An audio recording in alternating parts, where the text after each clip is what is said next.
सर्वशक्तिमान परमेश्वर कहते हैं, अब वह समय है जब मैं प्रत्येक व्यक्ति का अंत करने का निश्चय करता हूं, उस चरण का नहीं जिस पर मैंने मनुष्यों पर कार्य आरंभ किया था।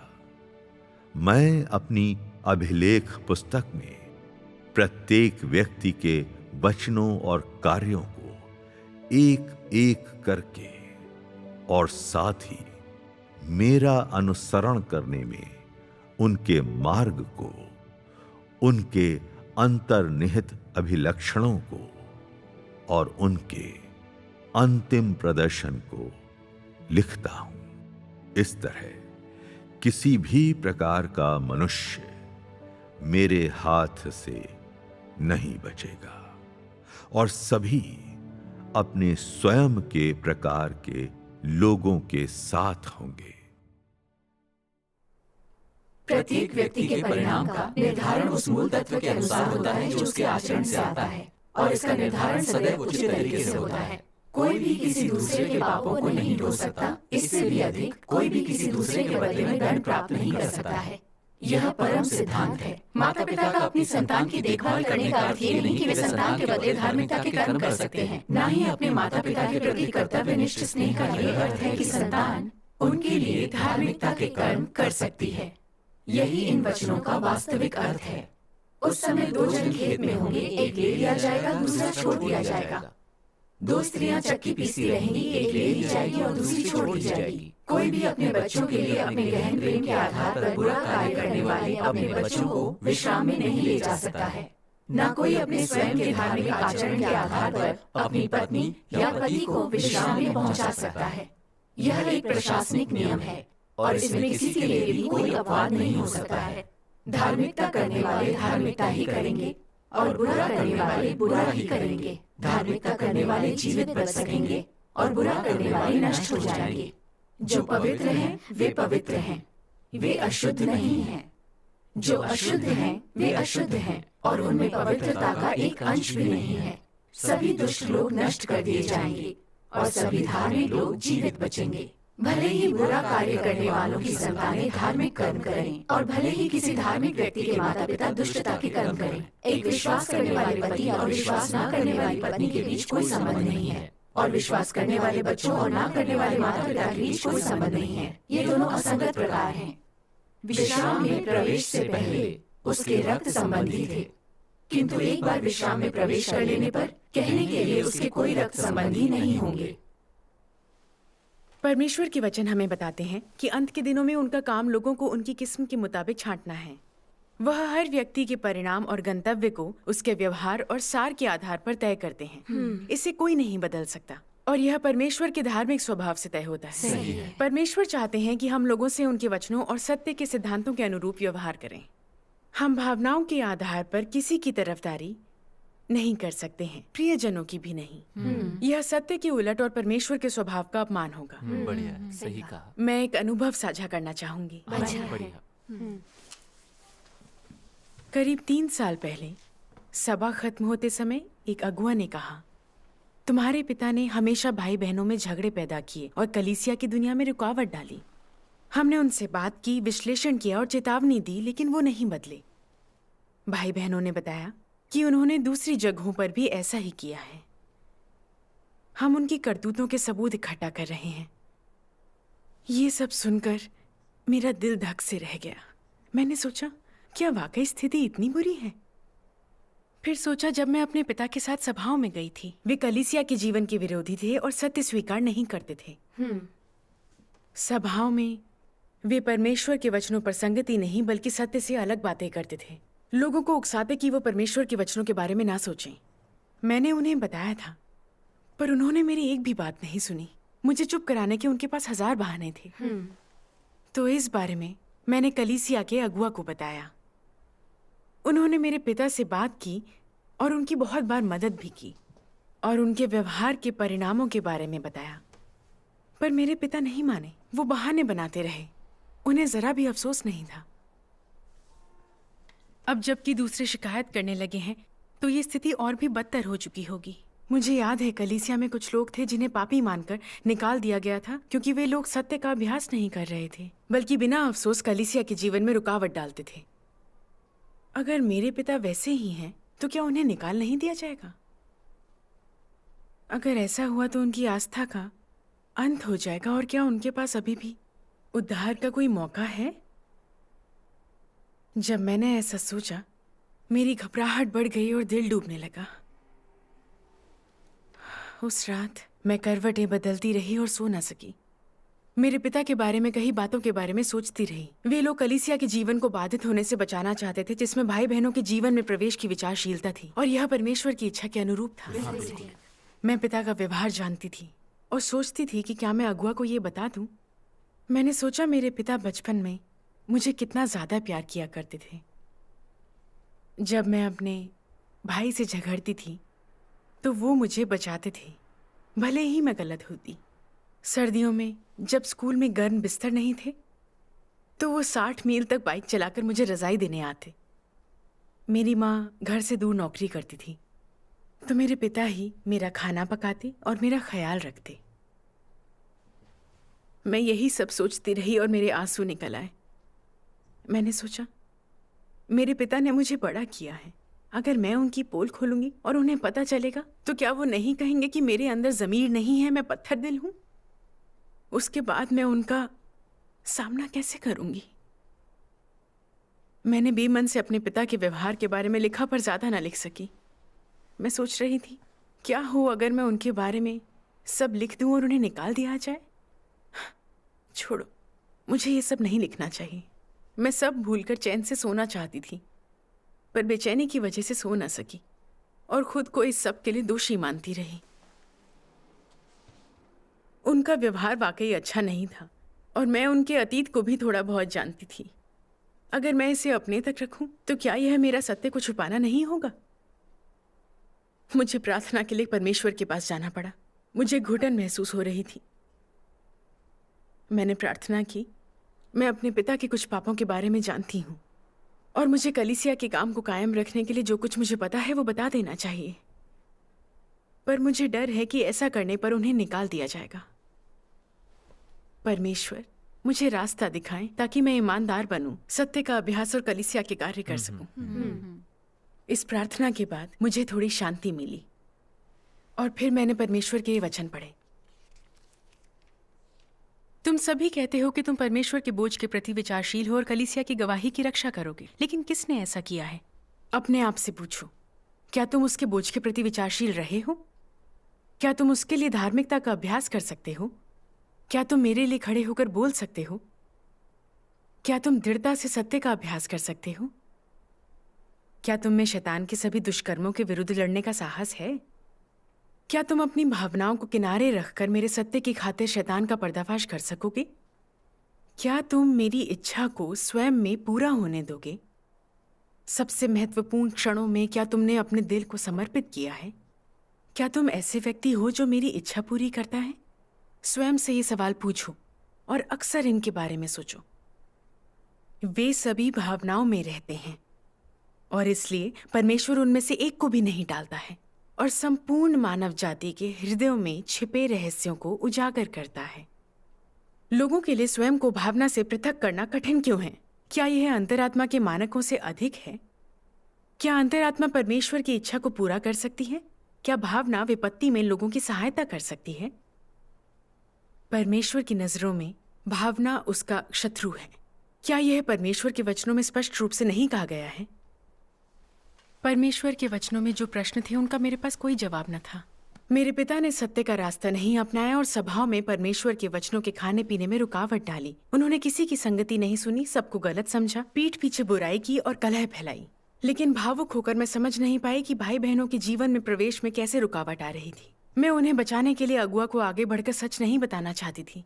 मैं सत्य को अभ्यास में नहीं ला रही थी और परमेश्वर की इच्छा का पालन नहीं कर रही थी। मैंने उन दो पापियों के बारे में सोचा जिन्हें कलीसिया ने निकाल दिया था। उन्हें सत्य का अभ्यास ना करने और कलीसिया के जीवन में रुकावट डालते देखकर मुझे गुस्सा आता और मैंने उनका ईमानदारी से खुलासा किया था। पर अपने पिता के बारे में मैं सच क्यों नहीं लिख पा रही थी? मुझे लगा कि मैं ईमानदार नहीं हूं, मेरे अंदर इंसाफ की भावना नहीं है। मैं सत्य का अभ्यास या कलीसिया के कार्य की मर्यादा कायम नहीं रख पा रही थी, बल्कि मैंने जज्बात में बहकर अपने पिता को बचाया और उनके पापों को छुपाकर सत्य के सिद्धांतों के खिलाफ गई। क्या ये शैतान का साथ देकर परमेश्वर का दुश्मन होना नहीं है? यह सोचकर मैंने परमेश्वर से माफी मांगी। मैं अब भावुक होकर काम नहीं करूंगी। मैं अपने पिता के बारे में ईमानदार बनूंगी। प्रार्थना के बाद मैंने उनके उजागर हुए कुछ पापों के बारे में सोचा और एक एक करके उन्हें लिखा। सुसमाचार उपयाजक का काम करते हुए वो भाई जैंग के प्रति पूर्वाग्रही हो गए। उन्होंने दूसरे भाई बहनों के सामने उनकी आलोचना की और उनसे भेदभाव किया, जिससे भाई जैंग तनाव और मायूसी की हालत में चले गए। अगुआ ने मेरे पिता की काटछाट की और उनका निपटारा किया, लेकिन उन्होंने सुना नहीं। जब भाई बहनों ने इस बात पर ध्यान दिलाया तो उन्होंने इसे स्वीकार ही नहीं किया। उन्होंने दूसरों की कमियों पर ध्यान देकर उनकी कमजोरियों का दोहन किया और हमेशा कहा, मैं इतने सालों से विश्वासी रहा हूं, मैं ये सब समझता हूं। वे मुझे काम में मन लगाते देख सांसारिक चीजें हासिल करने के लिए मजबूर करते और कर्तव्य के प्रति मेरे उत्साह को कम करने के लिए उल्टी बातें कहते। एक बार वो कार दुर्घटना के शिकार हुए तो कलीसिया से भाई लिन उनकी खोज खबर लेने और सत्य पर संगति करने गए और कहा कि उन्हें सबक सीखना चाहिए, लेकिन उन्होंने ऐसा कुछ नहीं किया। उन्होंने तथ्यों को बिगाड़ा और अफवाह फैलाई कि भाई लिन उन्हें चिढ़ाने आए थे। इससे कुछ भाई बहन भाई लिन के खिलाफ हो गए, जिससे मुझे बहुत धक्का लगा और बहुत गुस्सा भी आया। और मैंने सोचा, क्या ये सच में मेरे पिता हैं? क्या वो पापी नहीं है? मैं सोचती रही कि इतने बरसों वो सुसमाचार का कार्य कर रहे हैं, उन्हें तकलीफ होगी, मूल्य चुकाना होगा। वो जैसा दिखते थे मैं उन्हें वैसा ही सच्चा विश्वासी मानती थी। मैंने कभी उनके व्यवहार पर ध्यान ही नहीं दिया था। कितनी बेवकूफ और अंधी थी मैं। मुझे खुद पर अफसोस है कि मैं भावनाओं की कितनी गुलाम थी, उन्हें आदर देकर बचाती रही। तब मैंने परमेश्वर के वचनों में यह पढ़ा, जो कलीसिया के भीतर विषैली दुर्भावनापूर्ण बातों का गुबार निकालते हैं और साथ ही ऐसे लोग भाइयों और बहनों के बीच अफवाहें फैलाते हैं, असामंजस्यता को भड़काते हैं और गुटबाजी करते हैं, उन सभी को कलीसिया से निकाल दिया जाना चाहिए था। हालांकि क्योंकि यह अब परमेश्वर के कार्य का एक भिन्न युग है, इसलिए ऐसे लोगों को प्रतिबंधित कर दिया गया है, क्योंकि ये निश्चित रूप से हटाए जाने की वस्तुएं हैं। शैतान के द्वारा भ्रष्ट कर दिए गए सभी लोगों के भ्रष्ट स्वभाव हैं। कुछ के पास भ्रष्ट स्वभावों के अलावा कुछ नहीं है, जबकि अन्य भिन्न हैं। न केवल उनके स्वभाव शैतानी हैं, बल्कि उनकी प्रकृति भी चरम रूप से विद्वेषपूर्ण है। न केवल उनके वचन और कृत्य उनके भ्रष्ट शैतानी स्वभाव को प्रकट करते हैं, बल्कि इससे भी अधिक ये लोग असली इब्लीस शैतान हैं। ये लोग जो भी करते हैं उससे परमेश्वर के कार्य में बाधा ही पड़ती है। भाइयों और बहनों के जीवन प्रवेश में व्यवधान पहुंचती है और कलीसिया के सामान्य कार्यकलाप नष्ट होते हैं। भीड़ की खाल में छिपे इन भेड़ियों का कभी न कभी अवश्य ही सफाया किया जाना चाहिए और शैतान के इन अनुचरों के प्रति एक सख्त रवैया, अस्वीकृति का रवैया अपनाया जाना चाहिए। केवल इससे ही प्रदर्शित होता है कि लोग परमेश्वर के पक्ष में खड़े हैं, और जो ऐसा करने में विफल हैं, वे शैतान के साथ कीचड़ में लोट रहे हैं। परमेश्वर के वचनों से पिता के बर्ताव की तुलना करने पर मैंने जाना कि ये कोई सामान्य भ्रष्ट स्थिति नहीं थी, बल्कि दुष्ट प्रकृति थी। बाहर से वो जोशीले दिखते थे और अपने कामकाज में कष्ट उठा सकते थे और सीसीपी की धमकियों के बावजूद सुसमाचार का प्रचार कर सकते थे, लेकिन उन्हें सत्य स्वीकार नहीं था। उन्हें सत्य से नफरत थी। उनकी हरकतों ने उनकी दुष्ट प्रकृति का खुलासा कर दिया था। वो शैतान को मानने वाले दुष्ट इंसान थे। उन्हें तो निकाल दिया जाना चाहिए था। उनकी बेटी होकर भी मैं अपनी भावनाओं के अनुसार कार्य नहीं कर सकती थी। मुझे परमेश्वर का साथ देकर शैतान को बेनकाब करना था। हाँ, सही है। मैंने भाई बहनों के बारे में सोचा जिन्हें इस बारे में कुछ पता नहीं था और मुझे उनसे संगति करनी थी और अपने पिता की दुष्टता का खुलासा करना था ताकि वो उन्हें और बेवकूफ ना बना सके। पर फिर मैंने सोचा, कुछ लोगों को तो आस्था में उन्होंने ही शामिल किया था जिनसे उनके अच्छे संबंध भी थे। अगर मैं उनका खुलासा करती हूं तो क्या लोग मुझे बिना जमीर वाली और पत्थर दिल नहीं कहेंगे? अगर उन्हें निकाल दिया गया और उन्होंने उद्धार पाने का मौका खो दिया तो वो कितना दर्दनाक होगा। यह सोचकर मुझे दुख हुआ और संगति करने की मेरी इच्छा जाती रही। मैं बिस्तर पर रात भर सोचती रही कि अगर मैंने अपने पिता की करतूतों का खुलासा नहीं किया और भाई बहन यूं ही धोखे में आकर उनका पक्ष लेते रहे तो वो लोग भी पाप के भागी कहलाएंगे। अगर उन्हें गुमराह होते देखकर भी मैं उनसे संगति ना करूं तो क्या मैं उन्हें नुकसान नहीं पहुंचा रही? ये सोचकर मुझे अफसोस हुआ और मैंने परमेश्वर से प्रार्थना की, हे परमेश्वर, मैं बहुत परेशान हूं, मुझे विश्वास और शक्ति दीजिए, मुझे सत्य का अभ्यास करने और पापियों का खुलासा करने का रास्ता दिखाएं। फिर मैंने परमेश्वर के वचनों के इस अंश को पढ़ा। परमेश्वर के वचनों में एक दूसरे के साथ व्यवहार से संबंधित किस सिद्धांत का उल्लेख है? उससे प्रेम करो जिससे परमेश्वर को प्रेम है, और उससे नफरत जिससे उसे नफरत है। यानी परमेश्वर जिनसे प्रेम करे, जो सत्य का अनुसरण करे, उसकी इच्छा पूरी करें, ये वही लोग हैं जिनसे तुम्हें प्रेम करना चाहिए। जो लोग उसकी इच्छा को पूरा नहीं करते हैं, उससे घृणा कर उसकी अवज्ञा करते हैं, जिनसे वो नफरत करता है, यही वे लोग हैं जिन्हें हमें भी तिरस्कृत और अस्वीकार करना चाहिए। यही परमेश्वर के वचन द्वारा अपेक्षित है। अनुग्रह के युग के दौरान प्रभु यीशु ने कहा, कौन है मेरी माता और कौन है मेरे भाई? क्योंकि जो कोई मेरे स्वर्गीय पिता की इच्छा पर चले वही मेरा भाई, मेरी बहन और मेरी माता है। यह कहावत अनुग्रह के युग में पहले से मौजूद थी और अब परमेश्वर के वचन और भी अधिक उपयुक्त हैं। उससे प्रेम करो जिससे परमेश्वर प्रेम करता है, और उससे घृणा करो जिससे वह घृणा करता है। ये वचन बिल्कुल सीधे हैं, फिर भी लोग अक्सर इनका वास्तविक अर्थ नहीं समझ पाते। यदि कोई व्यक्ति परमेश्वर द्वारा शापित है लेकिन बाहर से देखने पर वह काफी अच्छा लगता है, या वह तुम्हारी माता या पिता या कोई संबंधी है, तो संभवतः तुम उस व्यक्ति से घृणा ना कर पाओ, और संभवतः तुम दोनों में बड़ी घनिष्ठता और नजदीकी संबंध भी हो। जब तुम परमेश्वर से ऐसे वचन सुनते हो तो बेचैन हो जाते हो और उस व्यक्ति के प्रति अपना दिल कठोर नहीं कर पाते या उसका त्याग नहीं कर पाते। ऐसा इसलिए है क्योंकि एक पारंपरिक धारणा है जो तुम्हें बांधती है।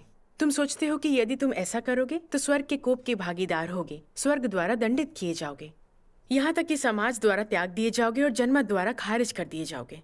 एक इससे भी अधिक व्यावहारिक समस्या यह होगी कि यह तुम्हारे अंतःकरण पर बोझ बन जाएगा। यह अंतःकरण तुम्हारे माता पिता द्वारा तुम्हें बचपन से सिखाई गई बातों से बनता है, या फिर सामाजिक संस्कृति के प्रभाव या संक्रमण से, जिनमें से कोई भी तुम्हारे भीतर सोच के ऐसे तरीके की जड़ रोप देता है कि तुम परमेश्वर के वचनों का अभ्यास ना कर उससे प्रेम नहीं कर पाते जिससे उसे प्रेम है, उससे घृणा नहीं कर पाते जिससे उसे घृणा है। हालांकि तुम जानते हो कि तुम्हें उनसे घृणा कर उन्हें नकार देना चाहिए, क्योंकि जीवन तुम्हें परमेश्वर से मिला है, तुम्हारे माता पिता ने नहीं दिया। इंसान को परमेश्वर की आराधना करनी चाहिए और स्वयं को इसे लौटा देना चाहिए। हालांकि तुम दोनों ऐसा कहते और सोचते हो, लेकिन तुम बस अपना मन बदलकर इसे अभ्यास में नहीं ला सकते। क्या तुम लोग जानते हो कि यहाँ क्या चल रहा है? ऐसा है कि इन चीजों ने तुम्हें कसकर और पूरी तरह से बांध रखा है। शैतान इन चीजों का इस्तेमाल तुम्हारे विचार, मन और दिल को बांधने के लिए करता है, ताकि तुम परमेश्वर के वचनों को स्वीकार ना कर सको। ये चीजें तुम्हारे भीतर पूरी तरह से भर गई हैं, यहाँ तक कि परमेश्वर के वचनों के लिए कोई जगह नहीं बची। यदि तुम उसके वचनों का अभ्यास करने का प्रयास करते हो तो ये चीजें तुम्हें भीतर से प्रभावित करती हैं और तुम्हें उसके वचनों और अपेक्षाओं के साथ संघर्षरत कर देती हैं, और तुम्हें इन ग्रंथियों से खुद को छुड़ाने और इस बंधन से आजाद होने में अक्षम बना देती हैं।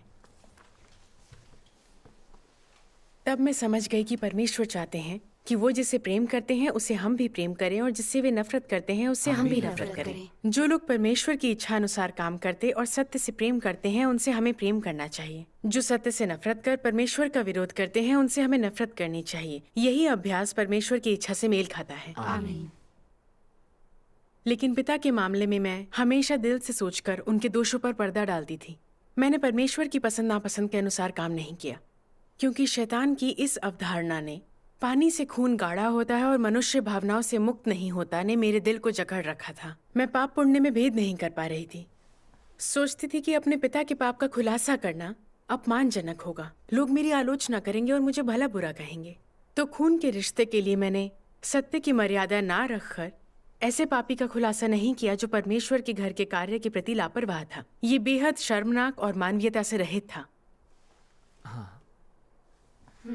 मैंने देखा कि शैतान की अवधारणाएं मुझे सत्य का अभ्यास करने से रोक रही हैं, और मैं ना चाहते हुए भी परमेश्वर का विरोध कर शैतान का साथ दे रही थी। बल्कि परमेश्वर ने कभी नहीं कहा कि शैतान और दुष्ट लोगों से निपटते समय हमें ज़मीर की सुननी चाहिए। ना ही यह कहा कि शैतान को मानने वाले प्रियजनों का तिरस्कार अनैतिक है। व्यवस्था के युग में अय्यूब के अविश्वासी बच्चे आपदा में मारे गए थे, लेकिन उसने भावुक होकर ना तो कभी उन बच्चों के पक्ष में बात की और ना ही कभी उनकी शिकायत की, बल्कि उसने परमेश्वर की प्रशंसा की। सही। अनुग्रह के युग में पतरस के माता पिता उसे रोकने के लिए उसकी आस्था के रास्ते में आ गए, तो उसने परमेश्वर का अनुसरण करने के लिए उन्हें और घर को छोड़ दिया और परमेश्वर की प्रशंसा हासिल की। अय्यूब और पतरस के अनुभवों के बारे में सोचते हुए मैं समझ पाई कि उससे प्रेम करो जिससे परमेश्वर प्रेम करता है, और उससे नफरत करो जिससे वो नफरत करता है। परमेश्वर का धन्यवाद। तब मैंने परमेश्वर के और वचनों को पढ़ा। शैतान कौन है, दुष्ट आत्माएं कौन है और परमेश्वर के शत्रु कौन हैं? क्या ये वे लोग नहीं जो परमेश्वर का प्रतिरोध कर उस पर विश्वास नहीं करते हैं, या जो परमेश्वर के प्रति आज्ञाकारी नहीं हैं, जो सिर्फ जबानी तौर पर विश्वास करने का दावा करते हैं परंतु उनमें सत्य नहीं है, जो आशीष पाने की फिराक में रहते हैं परंतु परमेश्वर के लिए गवाह नहीं बन सकते? तुम आज भी इन दुष्ट आत्माओं के साथ घुलते मिलते हो और उनके प्रति विवेक और प्रेम रखते हो, लेकिन इस मामले में क्या तुम शैतान के प्रति सद्भावना नहीं दिखा रहे? क्या तुम दुष्ट आत्माओं के साथ संबद्ध नहीं हो रहे? यदि तुम उनके साथ सहज हो जिनसे मैं घृणा करता हूं और असहमत हूं, और तुम तब भी उनके प्रति प्रेम और व्यक्तिगत सद्भावनाएं रखते हो, तब क्या तुम आज्ञाकारी हो? क्या तुम जानबूझकर परमेश्वर का प्रतिरोध नहीं कर रहे हो? क्या ऐसे व्यक्ति में सत्य है? यदि लोग शत्रुओं को स्थान देते हैं, दुष्ट आत्माओं से प्रेम और शैतान पर दया दिखाते हैं, तो क्या वे जानबूझकर परमेश्वर के कार्य में रुकावट नहीं डाल रहे हैं? इसे पढ़कर मैं बहुत व्यथित और अपराध बोध से ग्रसित हो गई।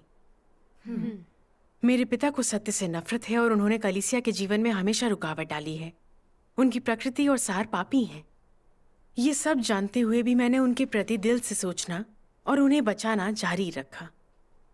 क्या परमेश्वर के कहने का यही अर्थ नहीं है? क्या तुम शैतान से मेलजोल नहीं बढ़ा रहे और दुष्टों का साथ नहीं दे रहे? क्या मैं बेशर्मी से परमेश्वर का विरोध करके कलीसिया के कार्य में रुकावट नहीं डाल रही थी? परमेश्वर के घर में सत्य और धार्मिकता का राज चलता है। दुष्ट लोगों और मसीह विरोधियों सहित शैतान की कोई भी दुष्ट ताकत बच नहीं सकती। परमेश्वर उन्हें उजागर करके खत्म कर देंगे और कलीसिया से निकाल देंगे। ये परमेश्वर के धार्मिक स्वभाव से तय होता है। आमीन। लेकिन मैं एक पापी व्यक्ति को बचा रही थी, उन्हें परमेश्वर के घर में रोकने की कोशिश कर रही थी। क्या मैं कलीसियाई जीवन में उसकी गड़बड़ी को बढ़ावा नहीं दे रही थी? क्या मैंने दुश्मन की मदद कर परमेश्वर का विरोध नहीं किया? इसका मतलब होगा उस पापी के साथ परमेश्वर से खुद भी दंड पाना। यह सोचकर मैं डर गई। मैंने देखा परमेश्वर का धार्मिक स्वभाव अपमान सहन नहीं करता, और ऐसे पापी को निजी भावनाओं के वशीभूत होकर बचाने की कोशिश करना बहुत खतरनाक है। अब मैं दिल से नहीं सोच सकती। भले ही वो मेरे पिता थे, पर मुझे परमेश्वर की पसंद और नफरत के हिसाब से काम करते हुए उसके घर के हितों को कायम रखना होगा। आमीन। आमीन। इसके बाद मैं अपने समूह के साथ एक सभा में गई और अपने पिता के व्यवहार और सभी पापों के बारे में उन्हें बता दिया। उनके द्वारा गुमराह हुए भाई बहन अब उनके सार को अच्छी तरह समझ गए थे। बाद में कलीसिया ने मेरे पिता को निकालने का नोटिस दे दिया। फिर मैंने उन्हें इसे पढ़कर सुनाया और उनके व्यवहार के बारे में बात की। मुझे झटका लगा जब उन्होंने उपेक्षा से कहा, मुझे पता था वो मुझे निकाल देंगे। मैंने परमेश्वर की कृपा पाने के लिए इतने साल विश्वास रखा, नहीं तो मैंने पहले ही विश्वास रखना छोड़ दिया होता। ये देखकर कि उन्हें कोई पछतावा नहीं है, मैं जान गई कि उनका दुष्ट सार खुलकर सामने आ गया है। उनके जाने के बाद कलीसिया में रुकावट डालने वाला कोई पापी नहीं बचा था। सभाओं में भाई बहन परमेश्वर के वचन पढ़ बिना किसी रुकावट के सत्य की संगति कर सकते थे। वे अपना काम ठीक से कर रहे थे और कलीसिया का जीवन फल फूल रहा था। मैंने देखा परमेश्वर के घर में सत्य और धार्मिकता का राज है। परमेश्वर के वचनों के अनुसार सत्य का अभ्यास करने पर हमें उनका मार्गदर्शन मिलता है। आमीन। परमेश्वर का धन्यवाद। धीरे धीरे मैंने अपने पिता के बारे में अपनी भावनाओं से मुक्ति पाली। मैं सत्य का थोड़ा बहुत अभ्यास और कलीसिया के कामों को करने के योग्य बन गई। ये सब परमेश्वर के न्याय और ताड़ना से हासिल हो पाया। परमेश्वर का धन्यवाद। परमेश्वर का धन्यवाद। परमेश्वर का कितने अच्छे धन्यवाद। अच्छे से आमीन। भाग बहुत देता है। अच्छे।